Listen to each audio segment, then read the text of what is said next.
Assalamualaikum warahmatullahi wabarakatuh. Allahumma sholli ala Sayyidina Muhammad wa ala ali Sayyidina Muhammad. Pemirsa yang dirahmati Allah, marilah kita simak ceramah dari Buya Ar-Razi Hasyim dengan tema Perlukah tes DNA?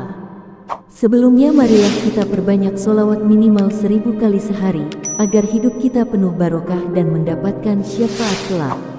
Jangan lupa berikan dukungan kepada channel kami dengan memberikan super thanks seikhlasnya. Marilah kita doakan agar Buya Ar-Razi Hasyim diberikan kesehatan dan kebahagiaan dunia dan akhirat. Selamat menyaksikan. Mungkin tidak ada yang kenal sebelumnya, tapi karena cinta kepada kekasih-kekasihnya, kita berkumpul meskipun di atas terik matahari yang luar biasa panas, yang luar biasa. Salawat kepada Abul Alamin, Sayyidul Wujud, Sayyidul Saqalain, Sayyidina Muhammad SAW, yang disebut dalam kitab salawat Al-Akbar, Al-Azam, Abul Arwah, Bapak sekalian alam semesta, bapaknya semua ruh. Jadi walaupun secara nasab jasad sebagian besar yang hadir mungkin bukan zuriat Nabi, tapi ruhnya adalah anak-anak ruhani Nabi Muhammad SAW. Namun tidak boleh iri dengan yang lahir darahnya darah zuriat Nabi Muhammad SAW. Kenapa? Itu bagian dari takdir Allah Subhanahu wa Ta'ala. Siapa yang kemudian boleh mengingkari?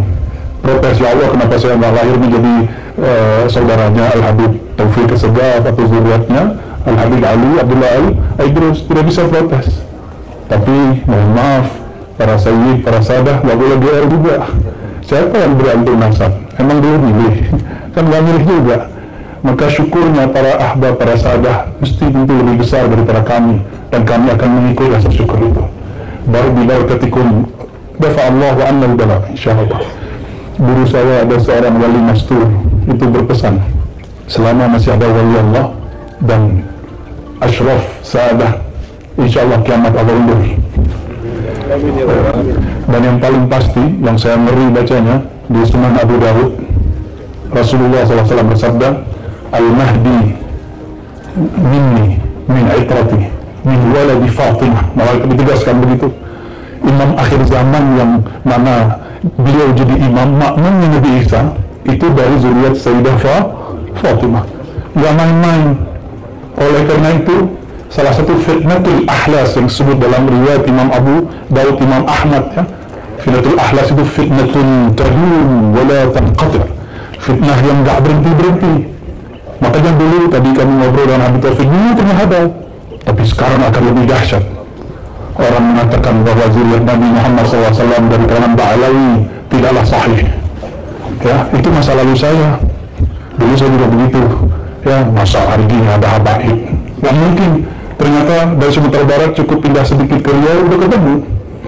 Kami ke Ketapang ketemu kampung tuan-tuan.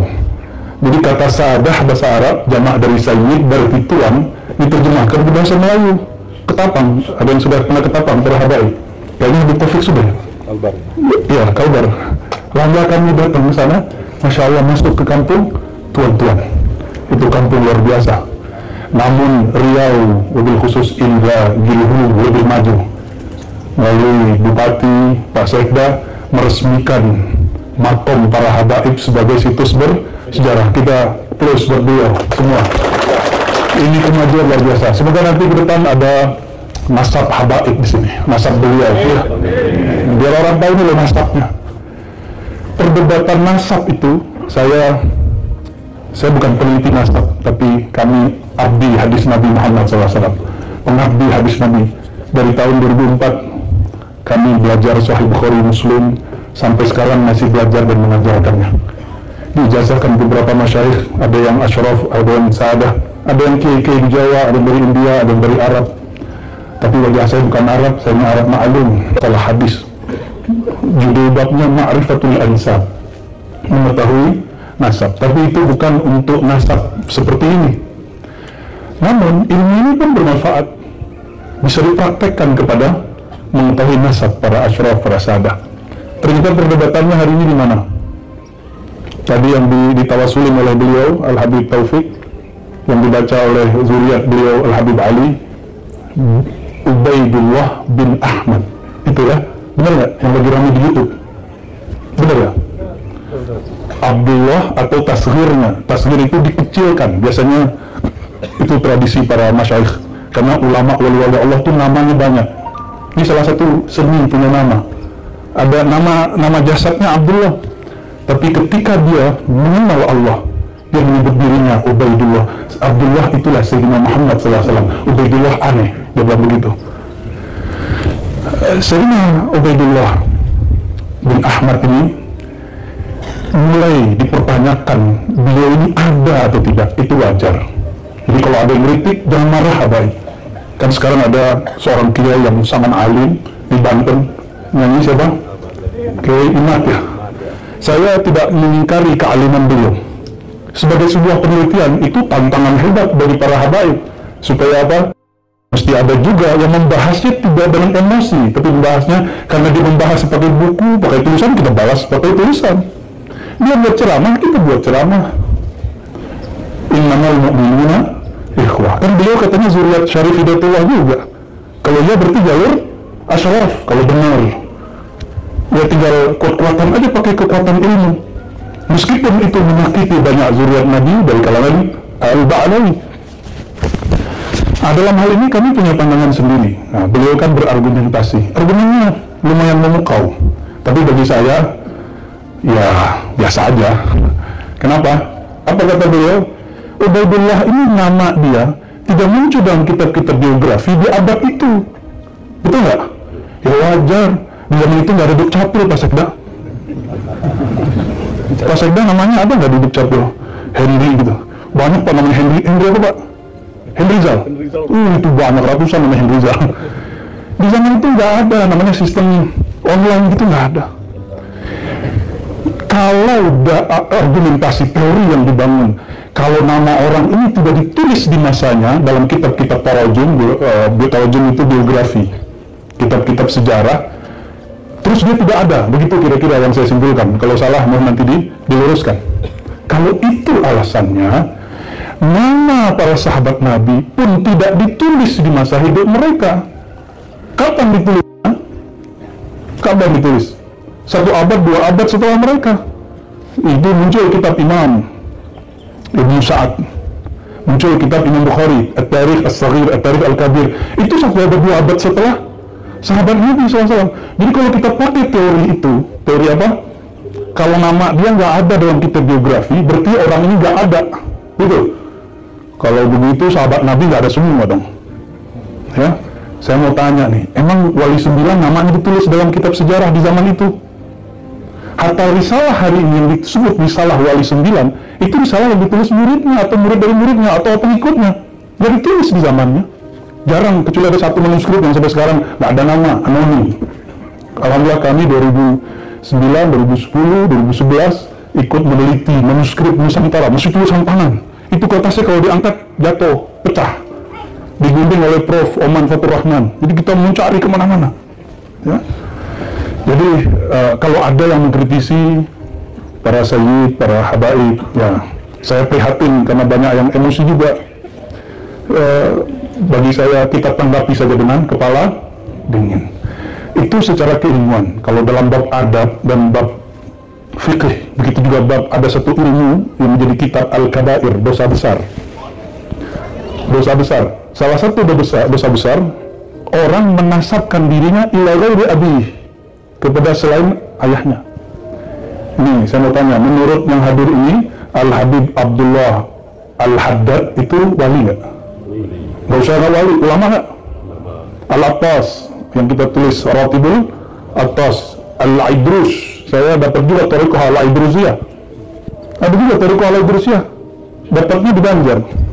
Tahu-tahu di sini di Indragiri banyak orang Banjar juga. Ya. Bahkan walaupun tidak disepakati, Syekh Muhammad Arsyad, Datuk Kelantayan, ada yang menyebut nasabnya kepada Al-Idrus. Ya, mungkin karena ketika diinput kurang pas. Ya, para zuriat wali songo ketika diinput dari Bitoh kurang pas, akhirnya muncullah protes ini. Ini pun juga harus jadi pelajaran bagi kita, terutama pengurus Rabitah. Apa masalahnya? Gitu. Kalau bahas begini, udah harinya panas, kepala ikut panas. Saya biasanya bahas tasawuf mah habis. Jadi bahas ilmu nasab deh. Tapi seperti kami sampaikan, saya bicarakan dari sisi ilmu hadis. Ya. Jadi kami, kalau dapat riwayat hadis, misalnya hadasana Abdullah bin Zubair, kalau hadasana Sufyan, kalau hadasana Al-Ansari, kalau hadasana Muhammad Ibrahim, begitu ketika kami ketemu, kami tidak akan cari nama dia dari buku yang sezaman dengan dia. Kami tidak ketemu. Ketemu di mana? Di buku setelah dia hidup. Abad setelahnya atau abad setelahnya, begitu biasa. Dan dalam ilmu adab, ilmu akidah, bahkan ilmu tasawuf, menisbatkan diri kepada bukan ayahnya, itu pantangan seorang muslim, apalagi ulama, apalagi kutub, wali kutub, gak mungkin. Jadi kita bedakan ini bab ilmiah tadi secara, ini sekarang bab akidah, bab fikih, apalagi dalam tasawuf, jangankan menyebutkan nasab ayah, nasab guru itu tidak salah. Di hadis juga sama.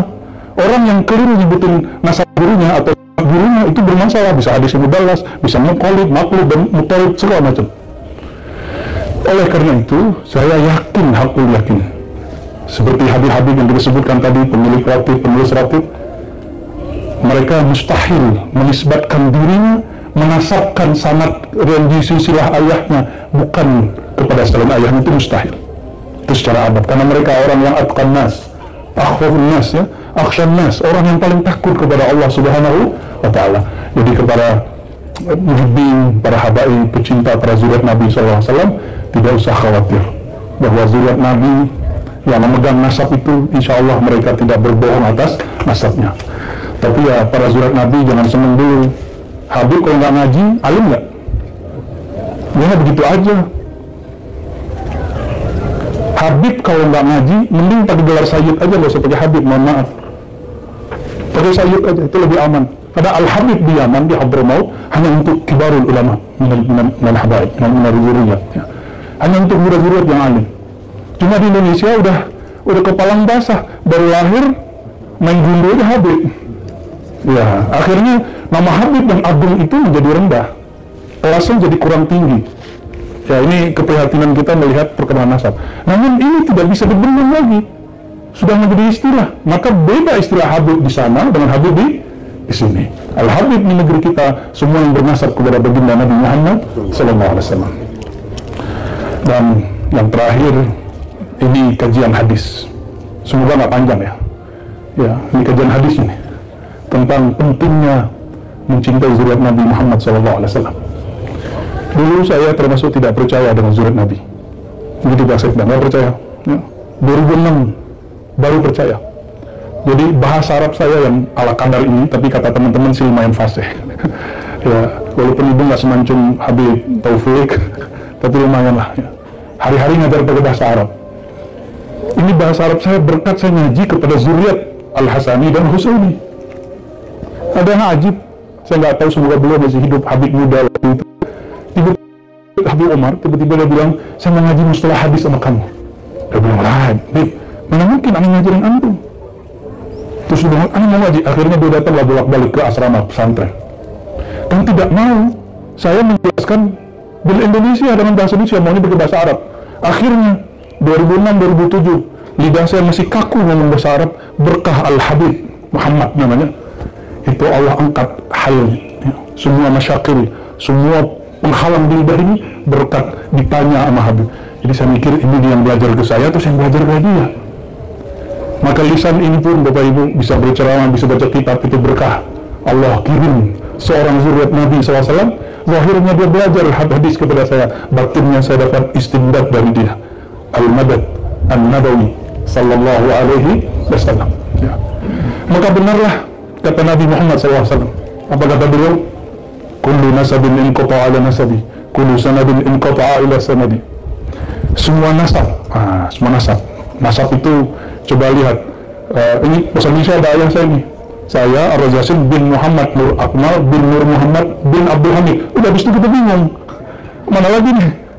Sampai di situ aja, persis seperti dikatakan Syekh Ahmad Khatib Al-Munqabawi, saya hanya tahu 4 nasab ke atas, persis. Saya hanya tahu 4 nasab ke atas. Coba tanya Al-Habib Taufik, coba tanya zuriat Al-Habib Ali Abdul Al-Drus, sampai Nabi Adam bisa baca. Benar ya? Itu yang disebut mukjizat nabawiyah. Jadi mukjizat Nabi ini ada 3: Quran, nasab, yang ketiga sanad. Sanad ini bagian saya nih ya. Karena kita nggak punya nasab, kita kejar lewat, tapi tetap aja nggak bisa jadi Habib. Ya walaupun pakai serban, aneh nggak bisa jadi Habib. Kenapa? Yang paling bisa kami kejar, yang ahwal ini apa? Sifatnya Nabi SAW. Apa sifatnya Nabi SAW? Al-ilmu. Maka jika ada ahwal orang yang bukan zuriat Nabi ingin mengejar kemuliaan, dia dapat mengejar sifat Al-Muhammadi. Tapi zat Al-Muhammadi saya akan dapat pada zuriat Nabi SAW. Cuma saya senang juga, nggak bisa dikejar juga bapinya oleh orang yang punya zatnya. Jadi kalau Habib nggak ngaji, tetap nggak dapat al-sifah Al-Muhammadiyah. Alhamdulillah fastabiqul khairat. Ya, kita lama-lama Bu. Ya, alhamdulillah kami beberapa tahun khatam Sahih Bukhari, Muslim, Daud, Tirmizi, kitab hadis, tambah kitab ini, kitab itu. Alhamdulillah untuk mengejar biar nur kita nggak ketinggalan nama zuriat Nabi Muhammad SAW. Bapak Ibu jangan mau ketinggalan, nggak bisa baca Sahih Bukhari, udah maulidan aja tiap minggu. Kau bisa termalam baca Nabi Muhammad SAW. Apa kata ahli syair itu ya? Gimana kalimatnya? Yang hafal itu? Man kana Muhammadin fi baitihi la yahtaju ila suruji. Saya lupa nih itu. Ya, baru kemarin kita baca. Siapa yang ada Nabi Muhammad di rumahnya, dia tidak butuh lagi kepada suruj. Suruj itu jamak dari siraj, cahaya, pelita. Ini keluar dari riwayat Sahih Bukhari dan Muslim bahwa Sayyidatuna Aisyah, Sayyidatuna Aisyah ini bukan zuriat Nabi, bukan ahlul bait, bukan dari Abdul Muttalib, bukan. Itu binti Abi Bakar. Jatuh jarum lagi mau jahit. Bayangin nih, istri Nabi masih mau jahit. Jatuh jarumnya malam hari, cari udah pakai lampu nggak dapat. Tahu-tahu Sayyidina Nabi Nurul Wujud, Nurul Anwar, As-Siraj, As-Syams, Al-Badr, Sayyidina Muhammad SAW masuk. Apa kata Sayyidatuna Aisyah? Ketika kekasihku datang, wajahnya masuk ke dalam hujrahku, itu wajahnya lebih terang dari rembulan purnama. Akhirnya itu jarum, di mana jatuhnya langsung aku tahu. Langsung diambil oleh Sayyidatuna Aisyah. Inilah yang disebut dalam syair tadi, orang yang jika ada Nabi Muhammad SAW dalam rumahnya tidak butuh lagi cahaya. Tapi dalam ilmu rohani, ilmu tasawuf, al-bait al-haqiqi ay sadruka wa fi sadr fi bait wa huwa qalbuka. Di dalam diri kita ini ada rumah sebenarnya. Rumahnya bernama dada. Dada ini ada rumah lagi di dalamnya, kamar lagi di dalamnya bernama qalbu. Maka berkalamlah ulama-ulama aulia Allah, qalbul mu'min baitullah. Qalbunya orang beriman, baitnya Allah. Kenapa dia jadi baitullah? Karena Allah memandang ke dalamnya. Innallaha yanzuru ila qulubikum. Kapan Allah memandang ke dalam qalbumu? Jika di dalamnya ada nur Sayyidina Muhammad SAW. Maka Allah tidak akan lihat qalbu kita semua, kecuali dalamnya ada nur cinta kepada beliau. Dan cinta kepada Nabi Muhammad SAW. Kalau tidak cinta kepada zuriat Nabi Muhammad dan pewaris ilmu Nabi Muhammad SAW. Kalau pewaris nasab, habaib. Pewaris ilmu, ulama. Itu yang disebut di hadis, semua sanad ilmu terputus kecuali sanadku. Oleh karenanya kami waktu kecil bertarekat Naqsyabandiyah. Tarekat kami bernasab, bercambung, bersanad kepada Sayyidina Ja'far Shadiq. Sayyidina Ja'far itu anak siapa? Ja'far bin Muhammad Al-Baqir bin Ali Zain Al-Abidin bin Husain bin Ali. Dan kami pun mengambil tarekat yang lain selain Naqsyabandi, semuanya bersanad. Tarekahnya ahli sunnah ini, tarekah ahli sunnah. Kullu turuq, semua tarekah tantasibu ila Abi Turab Sayyidina Ali karamallahu wajhah. Semua tarekah ini tarekah apa aja? Ada Gurus Kumpul, tarekah Saman, Qadiri, Mama Falak, ada 27 tarekah di Bogor. Semuanya bersanad kepada Sayyidina Ali. Dan perhatikan, itu bukan, nggak perlu jadi Rafidah, nggak perlu jadi pencaci sahabat. Mencintai ahlul bait, mencintai sahabat, satu paket. Itulah ahlus sunnah wal jamaah. Kita juga nggak akan mau ngamuk-ngamuk sama teman-teman Syiah kok, enggak. Mereka mungkin keliru aja sejarah, akhirnya menghujat sahabat-sahabat Nabi ya. Bapak Ibu, saudara-saudariku, para hadirin, saya senang sekali dengan peresmian Kampung Mufti Indragiri. Kita jadi faham bahwa sejarah zuriat Nabi dari dulu selalu kontribusi kepada kampungnya, tempat negerinya, dan mereka tidak mengharamkan untuk bekerja sama dengan kesultanan pemerintah. Nah, ini juga bisa nanti untuk memahami kenapa Al-Habib Utsman di Betawi waktu itu yang menguasai Betawi bukan kesultanan Belanda. Maka beliau pun untuk jaga para zuriat dan ulama bekerja sama juga, meskipun kemudian muncul perdebatan. Kenapa muncul perdebatan? Karena orang berpikir Batavia yang dulu kayak sekarang. Jadi logikanya logika Indonesia, pada saat itu Indonesia belum ada. Dulu jangankan antara Betawi, ya, jangankan antara Fulan dan Fulan. Dulu Malaka perang dengan Johor, Malaka perang dengan Aceh, Minangkabau perang dengan Aceh. Dulu Minangkabau perang dengan kerajaan Indragiri, dulu perang semua. Bukan berarti mereka nggak nasionalis. Ketika ini contoh, saya mufti Minangkabau. Waktu itu ada di Indragiri Al-Habib Fulan dengan Habib Ali. Ketika saya berfatwakan, ya kita perang dengan di Indragiri. Dan itu bukan Indonesia, bro. Ya, jadi orang-orang yang mengaitkan sejarah Habib Utsman yang kemudian terlihat baik dengan pemerintah yang datang saat itu, waktu itu Belanda, mereka logikanya apa? Logikanya Indonesia, pada saat itu belum ada Indonesia. Dulu Batavia punya Belanda, sampingnya kerajaan Banten, sampingnya kerajaan Cirebon, kerajaan. Waktu itu belum ada Indonesia. Maka siapa yang paham sejarah, hati-hati dalam menyimpulkan teks-teks sejarah. Apalagi hari ini saya sedih sekali, beberapa kiai, beberapa gus-gus nyerang habaib. Nyerangnya pakai apa? Pakai teks yang ditulis oleh Londo. Ya, orang Belanda nulis tentang Habib Fulan, dia percaya. Ya, Van der Burg cerita, Snow cerita, dia percaya dengan berita itu. Ini yang harus kita waspadai. Kok dia percaya dengan berita orang Belanda untuk menghancurkan, untuk mencaci maki zuriat Nabi, ulama-ulama. Ya, terlepas dari apa yang terjadi, saya menghormati mereka yang berkomentar masalah ini, tapi ilmiah, disambung ilmiah, jangan pakai emosi. Ya, alhamdulillah, saya cinta dengan mereka semua. Jadi yang mengingkari zuriat Nabi sekarang, itu mereka ternyata banyak bernasab kepada Wali Sembilan. Kita pun cinta kepada mereka jika betul mereka punya nasab, karena saya yakin mereka tidak akan memasukkan nasabnya meskipun tidak terinput dalam Rabitah, apalagi yang sudah jelas sahihnya yang ada namanya di Rabitah Alawiyah. Ana uhibbukum jami'an. Semoga para ulama, para habaib kembali bergandengan tangan dan kita tunjukkan kepada umat bahwa kita adalah pewaris dan antum para habaib adalah pemegang nasab, bersama memperjuangkan ajaran Nabi Muhammad sallallahu